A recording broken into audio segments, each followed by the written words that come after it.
Hey everybody, this is Shane with Crystal Clear 101. I have another toy review. I have another Halo figure that I'm going to review.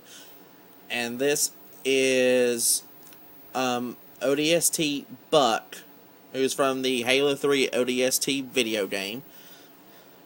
Now this figure got released in, I think it was early 2010. I don't remember right offhand.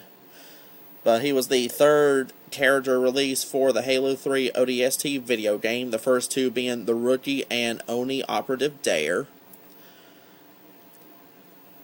And first off, he came with the Halo 3 style assault rifle, the MA5C. And I actually liked this particular one over the other ones that came out before, simply just for the paint job. I mean, this paint job actually looks really good for once. The others before this, I seldom ever saw one that actually looked good. The paint job to me just looked real terrible. But this for me was the first assault rifle for the Halo 3 figures that actually looked good.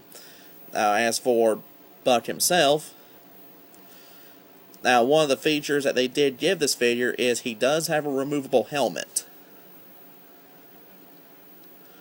Just getting it off sometimes can be a bit of a pain, as I usually take his head with it.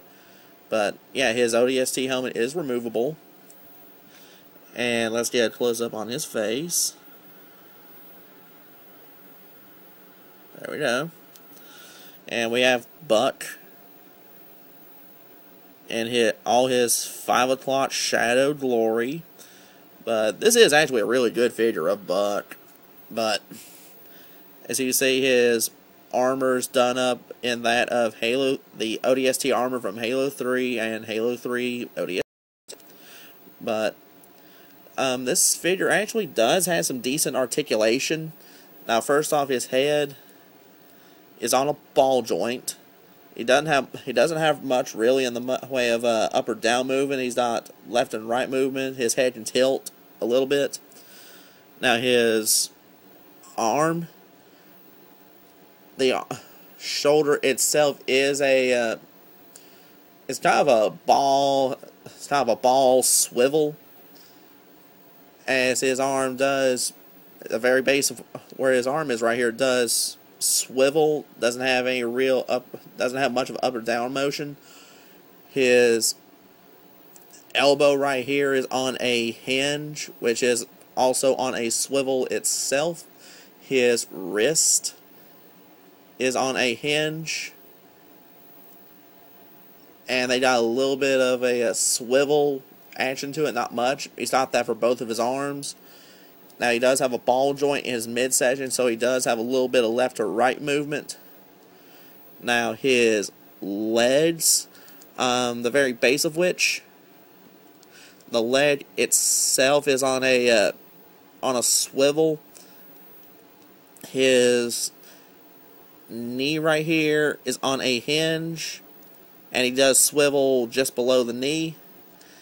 And his foot has like a tiny bit of movement. I want to say his foot's on a ball joint. I'm not sure. I couldn't really see.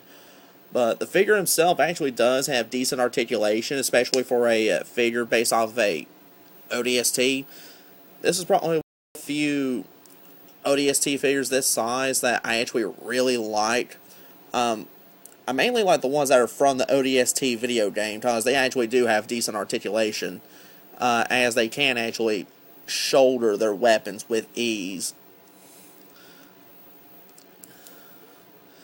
But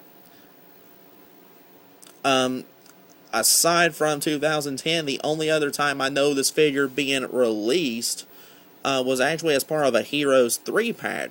Aside from Buck, the set also had Sergeant Forge from Halo Wars and Carter from Halo Reach. But overall, this is a really decent figure. If you can find the individual figure by itself, or if you can find the Hero 3-pack, I'd advise getting either one, because this is actually a decent figure. If you like Halo 3 ODST, if you like ODSTs in general, I would actually get this buck. He is actually really cool. He's got good articulation.